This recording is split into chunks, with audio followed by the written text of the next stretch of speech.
नमस्कार साथियों, स्वागत है हमारे इस ऑनलाइन प्लेटफॉर्म पर आप सभी का। अपन ने पिछली क्लास में देखा था समांतर माध्य कैसे ज्ञात करते हैं। समांतर माध्य ज्ञात करने की विधियों के बारे में अपन ने देखा था। ठीक है, आज बात करेंगे अपन भारित समांतर माध्य क्या होता है। भारित समांतर माध्य के बारे में पढ़ने से पहले अपने को ये पता होना चाहिए भारित समांतर माध्य क्या होता है। भारित का मतलब होता है किसी भी संख्या को वेटेज देना, भार देना। ठीक है, उसको करते हैं अपन डब्ल्यू से इंगित करते हैं। ठीक है, तो भारित समांतर माध्य क्या होता है इसके लिए अब देखो, अपने पास यदि W1 W2 dash dash dash WN कोई संख्याएं दे रखी है, उनका भार दे रखा है W1 W2 W3 dash dash WN दे रखा है, और वो संख्याएं क्रमशः x1 x2 dash dash xn। तो भारित समांतर माध्य कैसे ज्ञात करते हैं। भारित समांतर माध्य ज्ञात करने के लिए सबसे पहले W1 को x1 से गुणा करेंगे, W2 को x2 से गुणा करेंगे, W3 को x3 से गुणा करेंगे। इसी प्रकार WN को xn से गुणा करेंगे और सबका योग कर देंगे। देखो, W1 को x1 से गुणा करेंगे, W2 को x2 से गुणा करेंगे, इसी प्रकार WN को xn से गुणा करेंगे और इन सब का योग कर देंगे। इन सब के योग को अपन सिमेशन से भी लिख सकते हैं। सिमेशन W और x लिखते हैं, और कोई भी संख्या इंक्रीमेंट नहीं हो तो उसको i से i इक्वल टू अपन 1 से कितने तक मानेंगे, यहाँ पर n तक मानेंगे। ठीक है, ये इसका पूरे का योग आ जाएगा ऊपर वाले का। इसी प्रकार इसमें किसका भाग देंगे, W1 plus W2 dash dash WN का भाग देंगे। इन सब का योग कैसे करेंगे, वही सिमेशन W i की वैल्यू कहाँ से कहाँ तक है, 1 से n तक। ठीक है, तो इसको क्या लिख सकते हैं अपन, ये ऊपर और ये नीचे लिख देंगे, यानी कि सिमेशन WI xi अपॉन सिमेशन WI कर देंगे तो अपने पास में क्या आ जाएगा, भारित समांतर माध्य आ जाएगा। देखो, ये भारित समांतर माध्य ज्ञात करने का फॉर्मूला आपके सामने दे रखा है। सिमेशन WI xi i से i1 से लेकर n तक है, और इसमें WI का भाग दे दिया, i से 1 से लेकर कहाँ तक है, n तक की संख्या है। अब n की वैल्यू कुछ भी हो सकती है, वहाँ 3 4 5 10 15 20 जो भी है वो इसके अंदर इंडिकेट कर देंगे। देखो, एक पर्सन लेते हैं, पर्सन के साथ देखते हैं। पर्सन क्या कह रहा है अपना, पर्सन कह रहा है प्रथम 5 प्राकृत संख्याओं का भारित समांतर माध्य यदि प्रत्येक संख्या का धारित भार इसके वर्ग के बराबर है। प्रथम 5 संख्याएं ली है, यानी कि x1 कोई संख्या लिए, x2 कोई संख्या लिए, x3 कोई संख्या लिए, x4 कोई संख्या लिए, x5 कोई संख्या लिए, और W1 W2 W3 W4 W5 ये इनका क्या है, भार है। प्रथम 5 प्राकृत संख्या कौन सी होती है, 1 से प्रारंभ होती है और अनंत की ओर जाती है। मतलब पहली 1 2 3 4 5 प्रथम 5 प्राकृत संख्या हो गई। अब क्या करें, प्रत्येक संख्या का धारित भार इसके वर्ग के बराबर, मतलब इनका वर्ग कर दो, 1 का स्क्वायर 2 का स्क्वायर 3 का स्क्वायर 4 का स्क्वायर और 5 का स्क्वायर। ये इनका आ गया W आ गया। यहाँ से कितना आ जाएगा, x की वैल्यू दे रखी है, W की वैल्यू दे रखी है, क्या ज्ञात कर लेंगे, भारित समांतर माध्य ज्ञात कर लेंगे। देखो कैसे करेंगे।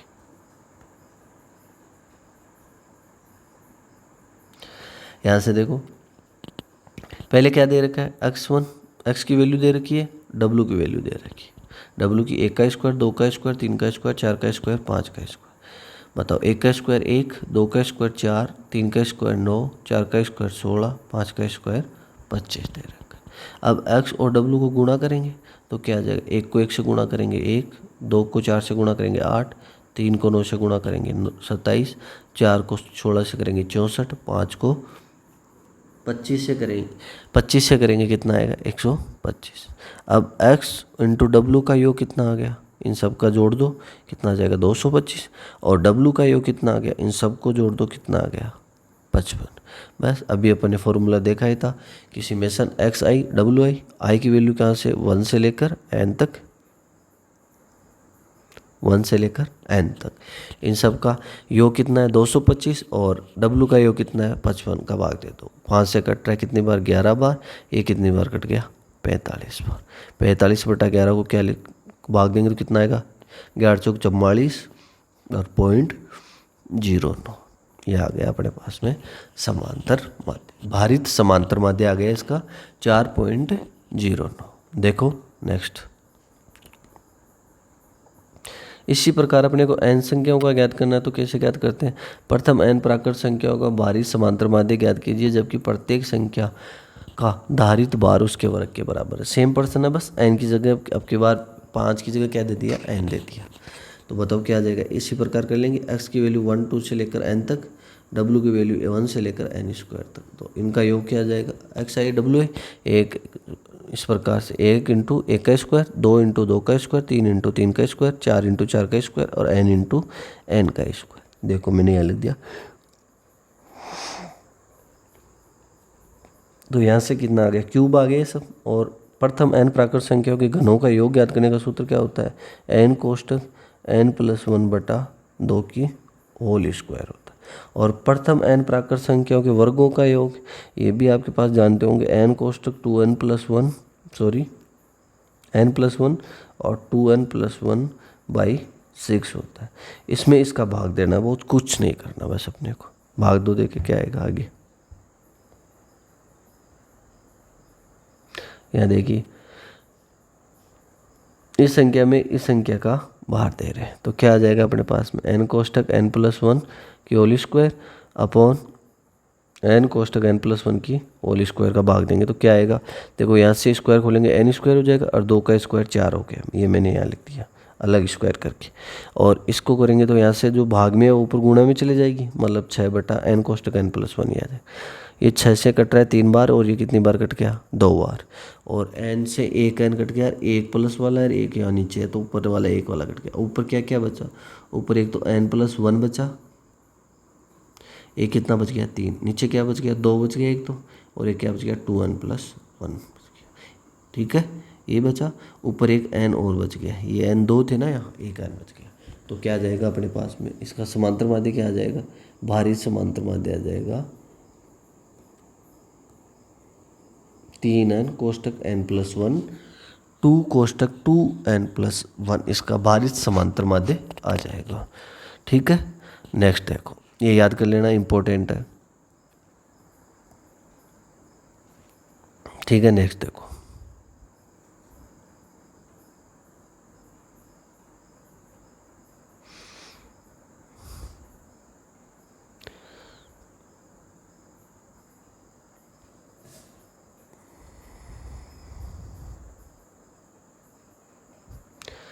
देखिए नेक्स्ट देखिए, संयुक्त माध्य कैसे ज्ञात करते हैं। संयुक्त माध्य ज्ञात करने का फॉर्मूला देखो,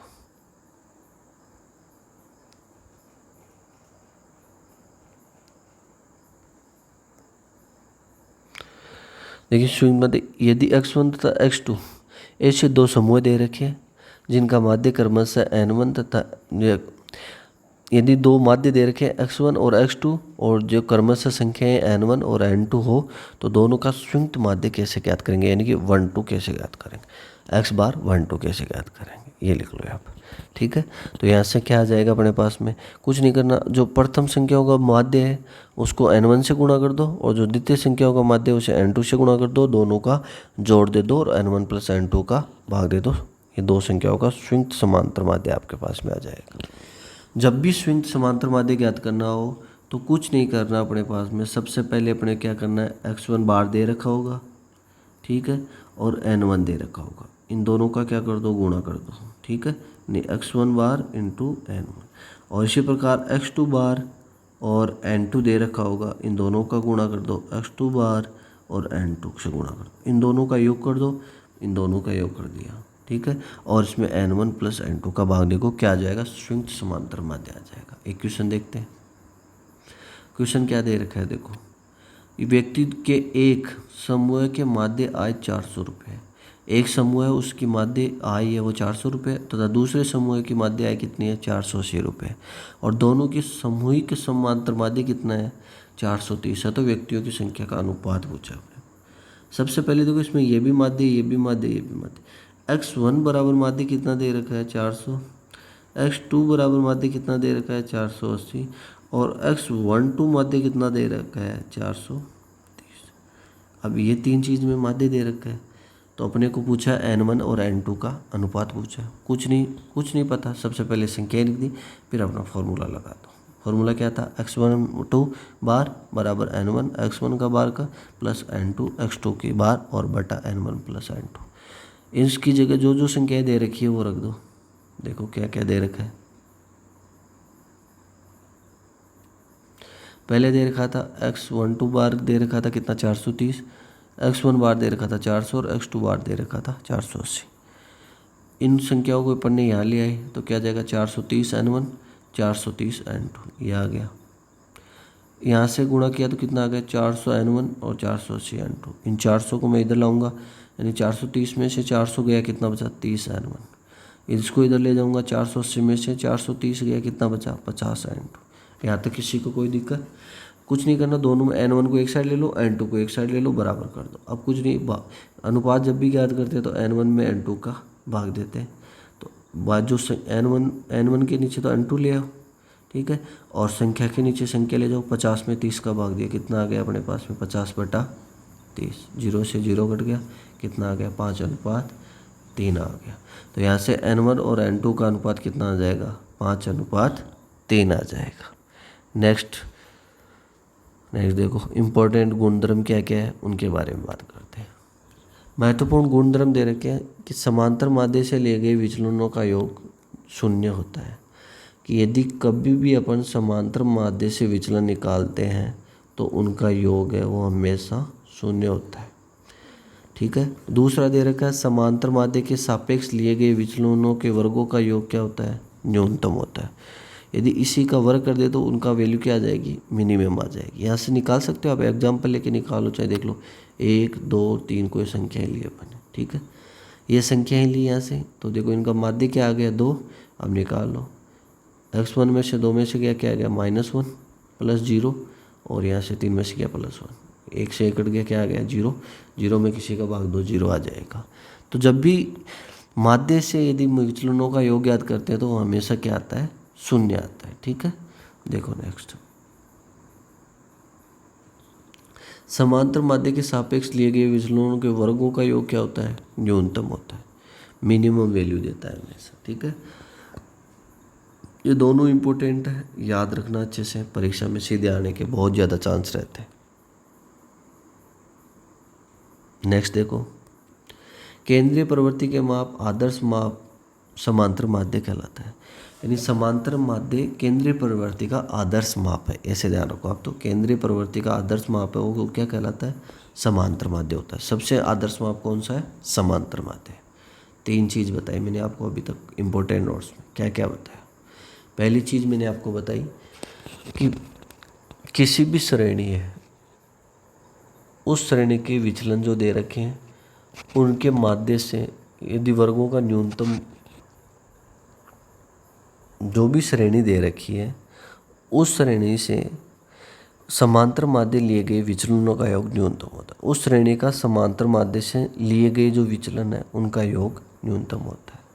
दूसरा देखा अपन ने समांतर माध्य के सापेक्ष लिए गए विचलनों के वर्गों का योग न्यूनतम होता है।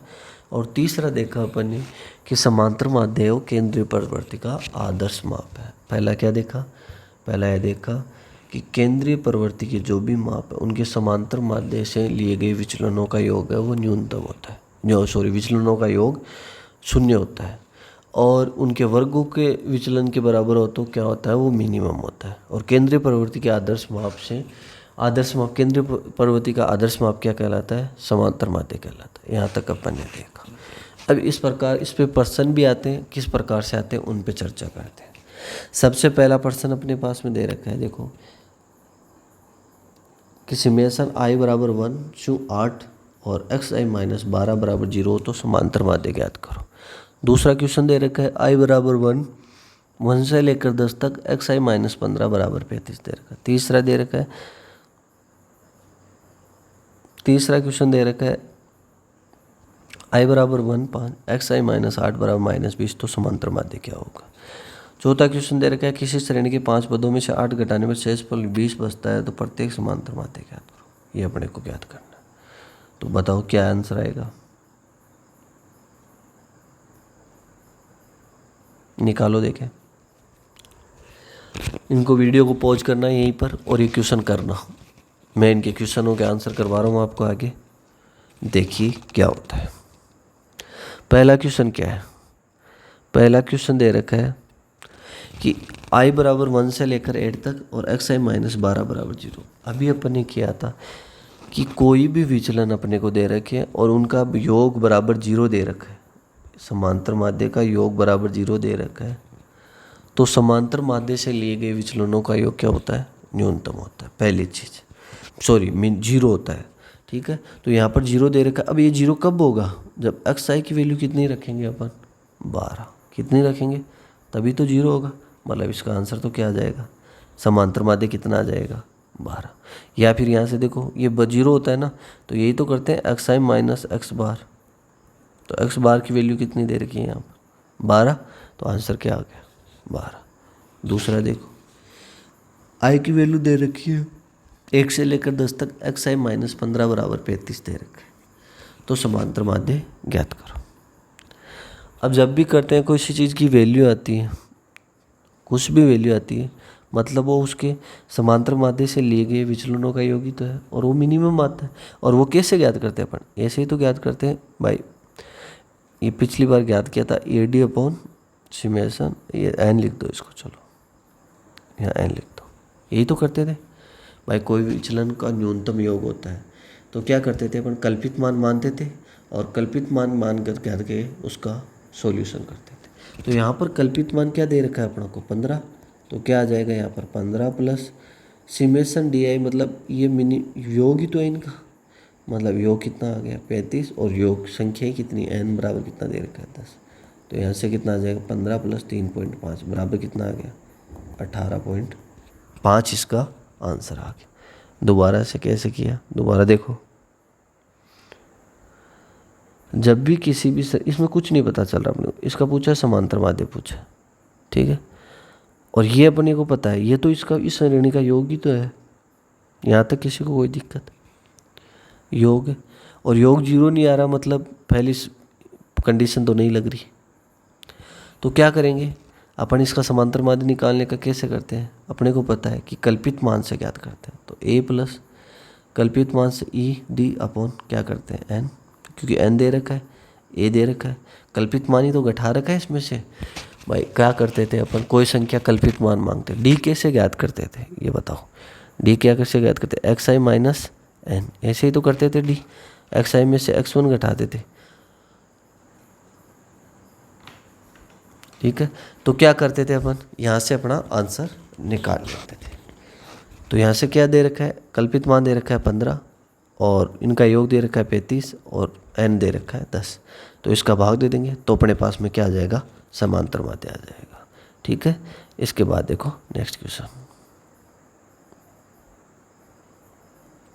इसके भी देखो सेम वही क्वेश्चन है, तो क्या करेंगे 8 प्लस माइनस का 20/5 कितना आ जाएगा, माइनस का 4 बच गया, माइनस का 4 प्लस का 8, माइनस का कितना बच गया, सॉरी प्लस का कितना बच गया 4, इसका आंसर क्या आएगा 4 आएगा।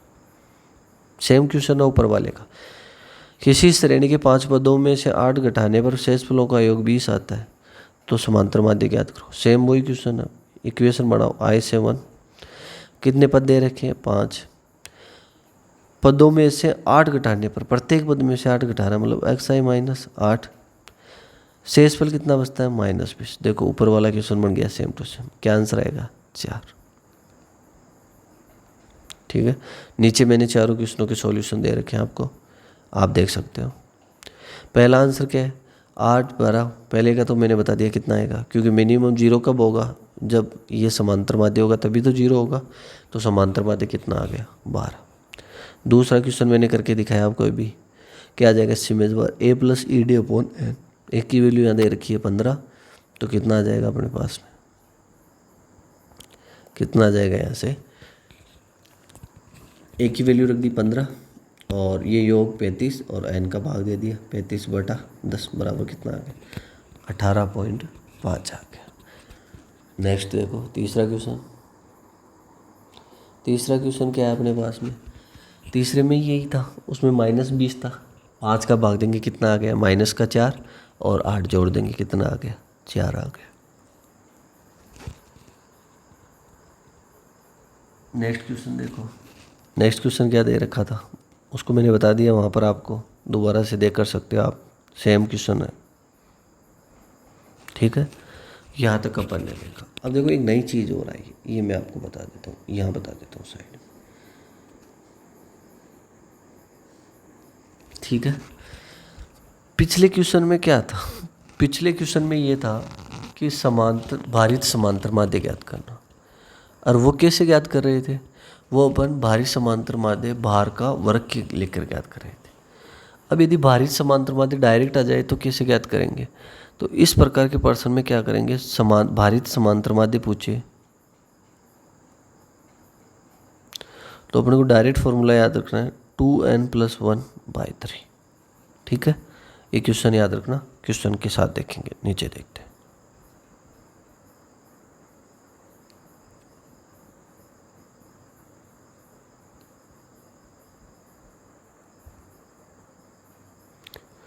देखिए भारित समांतर माध्य ज्ञात करने का फॉर्मूला क्या हो गया, 2n+1/3। कैसे ज्ञात किया ये देखते हैं।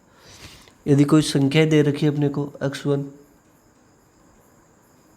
x2 x2 n तक दे रखी, यानी 1 2 3 4 n तक दे रखा है, भार दे रखा है, कुछ नहीं कहा रखा तो भार उसकी संख्याओं के बराबर ही होता है, ध्यान रखना हमेशा। तो भार अपन ने ले लिया 1 2 3 डैश डैश n तक। अब क्या करते थे, x को w से गुणा करते थे, इन दोनों को गुणा कर दिया, 1 का स्क्वायर 2 का स्क्वायर 3 का स्क्वायर, इसी प्रकार n का स्क्वायर। क्या करते थे, ऊपर इन सब का योग करते थे, तो 1 का स्क्वायर प्लस 2 का स्क्वायर प्लस n का स्क्वायर। नीचे क्या करते थे, भाग का योग कर देते थे, तो 1 + 2 + n। अब ये 3 फॉर्मूले आपको पता है। पहला क्या बताया था मैंने आपको, वर्गों का योग ज्ञात करना भी बताया था, n कोष्ठक n+1 कोष्ठक 2n+1/6। दूसरा बताया था प्रथम n प्राकृत संख्याओं का योग n कोष्ठक n+1/2। इसका स्क्वायर कर देंगे तो क्यूब का हो जाएगा, ठीक है। बस ये फॉर्मूले लगा दिए दोनों, ये ऊपर, ये नीचे वाला ऊपर गुणा में जाके उल्टा हो जाएगा, 2 ऊपर चले जाएगा, ये नीचे 6 से 2 घटेगा कितने बार, यहाँ पर लिख दिया, देखो मैंने, देख लो।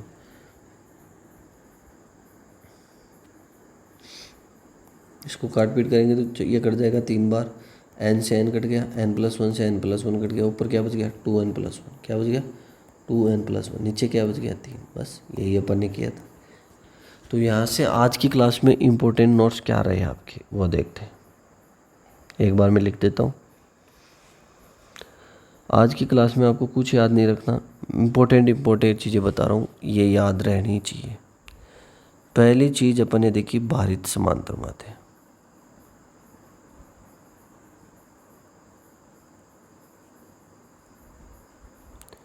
और भारित समांतर माध्य कैसे ज्ञात करते हैं, भारित समांतर माध्य कैसे ज्ञात करते हैं, 2n+1/3। ये क्या आ गया इनका, भारित समांतर माध्य आ गया, ठीक है। इसके बाद अपन ने देखा कि समांतर माध्य से लिए गए विचलनों का योग 0 होता है, समेशन i = 1 और n xi - x बार बराबर 0। इसके बाद में देखा समांतर माध्य के वर्गों के विचलनों का योग मिनिमम होता है, i = 1 n summation xi - x बार का स्क्वायर बराबर क्या हो जाएगा, मिनिमम, न्यूनतम होता है। तीसरा देगा कि केंद्रीय प्रवृत्ति का समांतर माध्य है वो आदर्श माप है। कौन सा माप है, आदर्श माप है। और यदि ये भार है, ये उस संख्या के वर्गों के बराबर भार दे रखा हो, तो इसका फॉर्मूला भी अपन ने देखा था, क्या देखा था, n कोष्ठक 2n+1 3n बाई क्या देखा था, 3n कोष्ठक 2n+1, और नीचे क्या आ गया था, n+1 2 थे नीचे, तो एक n+1 आपका बच गया था।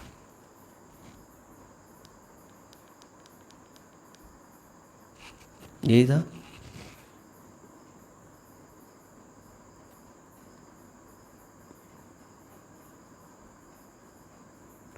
दो और था गुणा। ठीक है, ये अपना फॉर्मूला आ गया। ये 3 ऊपर, सॉरी अपने उल्टा लिख दिया इसको।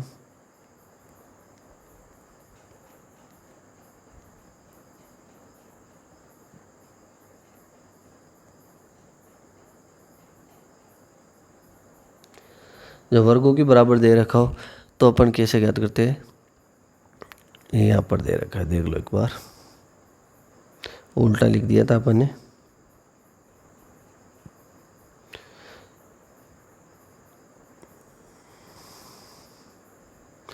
डायरेक्ट फॉर्मूला ही देखना आपको, वो तो सूत्र से तो आप ज्ञात कर ही सकते हो, बस ये रहा। ठीक है, ये ध्यान रखना 3 है वो 2n के साथ नहीं आएगा, ऊपर वाले के साथ आएगा बस। ठीक है, बाकी देखो इसके बाद में एक चीज़ और बच गई आपकी। एक चीज़ क्या बच गई,